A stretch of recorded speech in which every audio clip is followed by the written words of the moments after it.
اللهم صل على سيدنا محمد بسم اللہ الرحمن الرحیم نحمد و نصلی علی رسول الکریم۔ آج کی اس نشست میں ہم گفتگو کریں گے کہ اسلام میں جہیز لینا دینا کیسا ہے۔ لڑکی والوں کا اپنی لڑکی کو جہیز دینا کیسا ہے اور لڑکے والے کا مطالبہ اور ڈیمانڈ کرنا شرعی اعتبار سے کیسا ہے۔ تو اس سلسلے میں یہ اصول ذہن میں رکھیں کہ شادی کے موقع پر لڑکی والے اپنی لڑکی کو خوشی اور مرضی سے جو کچھ بھی دینا چاہے وہ دے سکتے ہیں۔ شرعی اعتبار سے اس میں کوئی حرج نہیں ہے، اپنی حیثیت کے بقدر جو چاہے دے سکتے ہیں۔ احادیث سے بھی اس بات کا ثبوت ملتا ہے کہ ایک صحابی کے بارے میں آیا ہے کہ انہوں نے جہیز میں کچھ سامان دیا تھا، لیکن لڑکے والے کا لڑکی والوں سے جہیز کا مطالبہ اور ڈیمانڈ کرنا یہ شرعی اعتبار سے ناجائز اور حرام ہے۔ نیز ایسا مطالبہ کرنا نہایت گھٹیا پن اور کمینہ پن کی بات ہے۔ حدیث شریف میں آیا ہے کہ جو شخص جہیز کی وجہ سے نکاح کرتا ہے اللہ رب العزت اسے فقیر بنا دیتے ہیں۔ بہت ہی افسوس کی بات ہے اور بہت افسوس کا مقام ہے کہ آج کل یہ ایک لعنت بن گیا ہے۔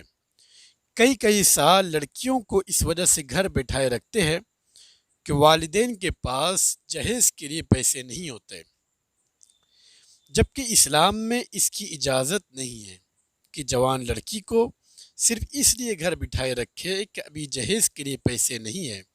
اسلام نے تو اس طرح کی کوئی شرط نہیں لگائی۔ یہ تو ہماری اپنی غلطی ہے کہ ہم نے اپنے آپ کو خود ایسی بیہودہ رسومات میں جکڑ کر رکھا ہے کہ ایک شادی کرنے کے بعد کئی سال تک اس کا قرض ادا کرنے میں لگے رہتے ہیں۔ اسلام میں لڑکے کے لیے مہر کا حق یہ دینا لازمی ہے اور اس کا تعلق حقوق العباد سے ہے۔ کوئی شخص مہر ادا نہیں کرتا تو اس کے اعمال بھی لٹکے رہتے ہیں۔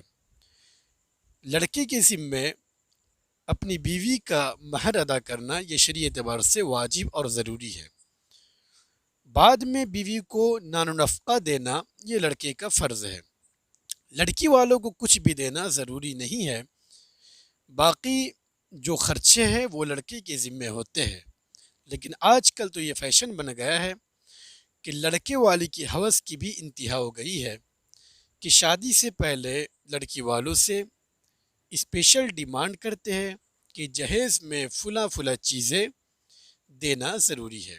اس کے علاوہ بھی بہت سی رسومات ہیں جن کی وجہ سے آج معاشرے کے اندر نکاح سے زنا سستا ہو چکا ہے۔ معاشرے کی بڑی بگاڑ ہے، لوگوں نے نکاح کو اتنا مشکل بنا دیا کہ ہر گھر والا یہ سمجھتا ہے کہ چند لاکھ اگر روپے جمع ہو جائے تو ہی نکاح ہو سکتا ہے، جس کی وجہ سے زنا سستا ہو گیا ہے۔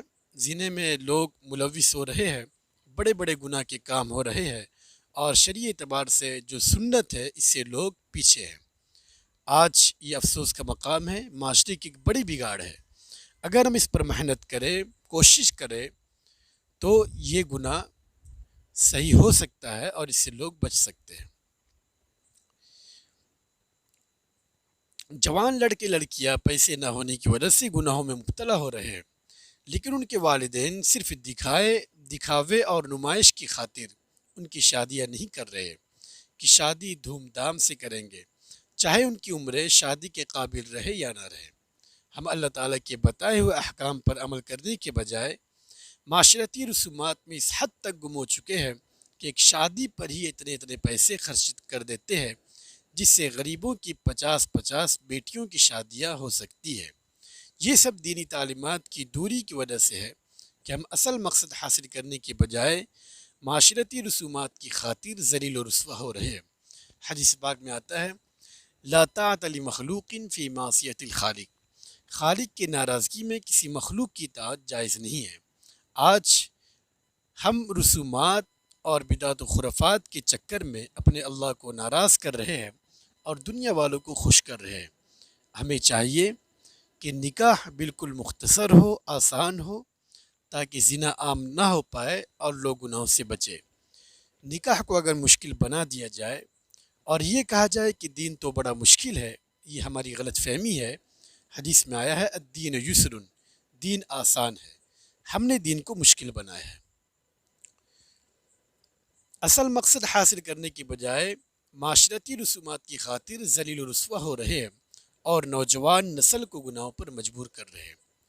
تو خلاصہ کلام یہی نکلا کہ لڑکی کے والدین اگر طاقت رکھتے ہو، صاحب حیثیت ہو، تو اپنی مرضی سے اپنی بیٹی کو جتنا چاہے ہدیہ کے طور پر، گفٹ کے طور پر جہیز دے سکتے ہیں، اور اگر طاقت نہیں رکھتے، یعنی صاحب نصاب نہیں ہے، مالدار نہیں ہے، تو کچھ بھی نہ دے تو ان پر کوئی اعتراض نہیں ہے، کوئی حرج کی بات نہیں ہے۔ اگر لڑکے اور لڑکی راضی ہو، ایجاب و قبول ہو جائے تو اس سے نکاح ہو جاتا ہے۔ نکاح کے لیے بہت زیادہ ساز و سامان کا ہونا، بہت زیادہ مال و دولت کا ہونا یہ شرط نہیں ہے، بلکہ شریعت یہ کہتی ہے کہ اگر اتنا ہو کہ شوہر نفقہ ادا کرنے پر قادر ہو، مہر دینے پر قادر ہو، اور بیوی کا جو نفقہ ہے، ضروری چیزیں ہیں، وہ اگر موجود ہو تو نکاح ہو سکتا ہے۔ نکاح کے لیے ایسا شرط نہیں ہے کہ بہت زیادہ مال و دولت ہو، ساز و سامان ہو، بہت بڑی بلڈنگ ہو، یہ شرط نہیں ہے۔ لہٰذا آج ضرورت ہے اس بات کی۔ معاشرے کی یہ بگاڑ جو جہیز کے نام سے ہے، آج پوری دنیا میں عام ہے۔